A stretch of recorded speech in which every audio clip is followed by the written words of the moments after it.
Hey everyone, Nishi from MST.TV here.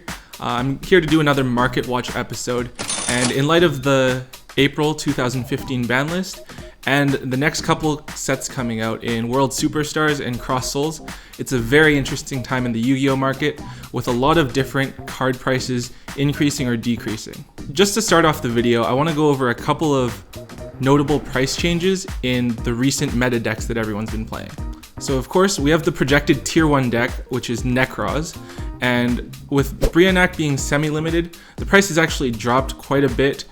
Before the ban list, it was hovering at around anywhere from $80 to $100, and now it's dropped to about $60. Secondly, Necross of Trishula, this card was maybe $30 to $40 at set release. Now it's dropped down to anywhere from $10 to $15. But the really notable increase has been Necross of Valkyris, which, while it was only $40 to $50 on set drop, has now spiked up to anywhere from $70 to even $90. Obviously, I think that it's pretty safe to assume that the Necross deck is going to be hit in the upcoming ban list, whenever that is. So if you're looking to play the deck for the next few months, I'd say go ahead and pick up the cards, but just be aware that the deck is probably going to get hit, and with that hit, we're expecting the prices to drop significantly as well. So Clipboards are a deck that many people weren't expecting to be very good after the ban list, with Scout going to 2 and Sacrifice going to 1, as well as the loss of 2 of their floodgates in Vanity's Emptiness and Skill Drain. However, over the past couple of weekends at ARG, Regionals, and YCSs, Clipboards actually have seen quite a few tops, and this is mostly due to a shift in playstyle where they're taking advantage more of the pendulum summoning mechanic. So right now, however, all of the prices of a lot of the main Clipboard cards have dropped significantly. Clipboard Scout is only around a $5 to $7 card. Clipboard Stealth, whereas it was $20 before, is now around $10 to $12. Clipboard Disc is now a $10 to $15 card. Clipboard Monolith is anywhere from $15 to $20, maybe $25. And Sacrifice, the card that got limited, is only $3. So right now, the deck is obviously really cheap, and it's very budget for players to get. However, I think that with the upcoming release of Cross Souls and the new Floodgate in Lose a Turn, I think that Clipboards definitely have the potential to see more play in the upcoming format. So if this is a deck that you foresee yourself wanting to play in the near future, I think that now is definitely the time that you should be picking it up. So now a deck that actually wasn't hit by the ban list at all, but many people are projecting to be top tier in the upcoming months, is Shuttles. This is especially due to the Star Seraphs coming out in World Superstars and the release of the Water Shuttles fusion monster in Cross Souls. So a lot of people have been anticipating this, and as a result, the prices of a lot of Shuttles cards has actually risen quite significantly. So Shuttles Fusion, the original Shuttles Fusion from Duelist Advent, has gone up from $10 to about $15. El Shuttles Construct, the ultimate rare version, is up to around $20, and El Shuttles Winda has jumped up from being a $15 card to anywhere from $25 to $30. Finally, Sinister Shadow Games, while it didn't see much play at the end of the Shuttles era, being only a $7 to $8 card, has already gone up to $12 and definitely has the potential to go up to being a $15 or $20 card again. So if you guys are expecting to play Shuttles in the near future, I definitely think that Shuttles is a deck that you should be picking up, just because the prices could continue to rise if the deck sees a lot of success.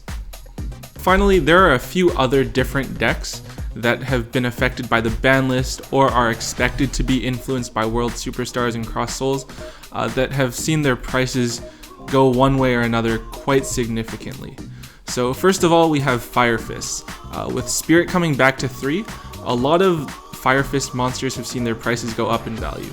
So Fire Fist Rooster, the level 3 Secret Rare from Judgment of the Light, has gone up to being a $10 Secret Rare, and the Megaton reprints are hovering at around $5.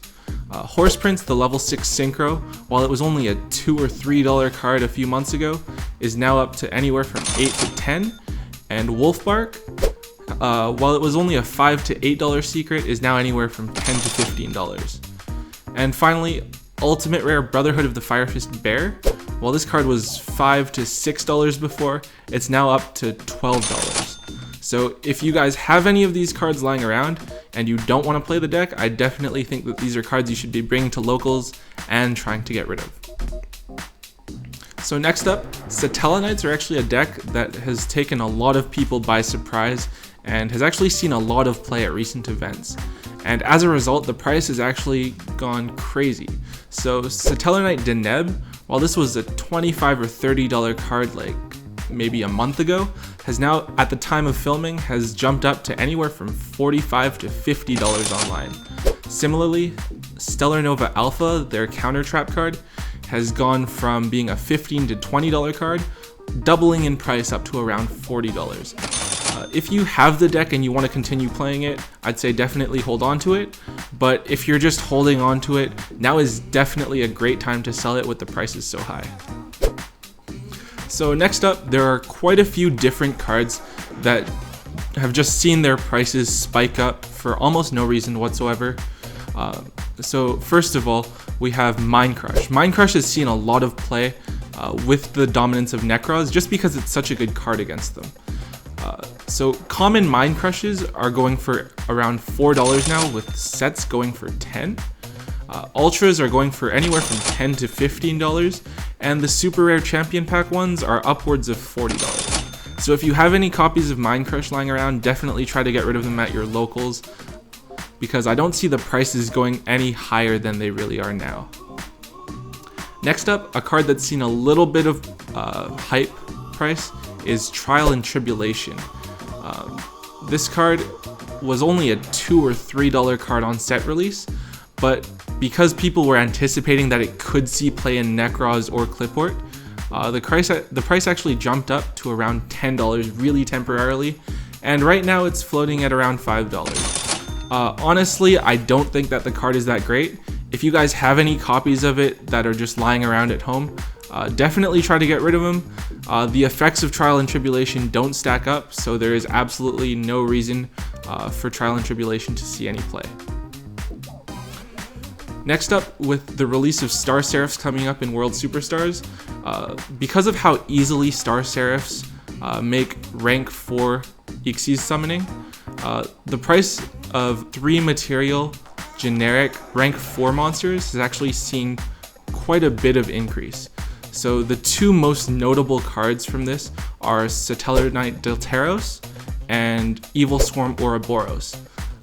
The Ghost Rare version of Delteros is anywhere from $12 to $15, with the secrets and ultimate rares being anywhere from $8 to $10. And also Evil Swarm Ouroboros, while it was only a $4 or $5 card recently, has actually jumped up in price to being anywhere from $10 to $12, and it's still seeing its price go up. So if you're looking at using either of these cards as well as the Star Seraphs in decks in the future, I definitely think that you should actually be picking up these cards now, as opposed to later when the price is going to continue to increase. So that's it for this episode of Market Watch. If you guys think that I missed any cards, or think that certain cards will change in price in the future that you want me to know about, make sure that you guys leave a comment down below. Until then, if you guys like this video, make sure you give it a thumbs up. And if you want to see more videos in the future, make sure that you guys hit the subscribe button. Until next time, make sure you guys hold on to your MST.TV.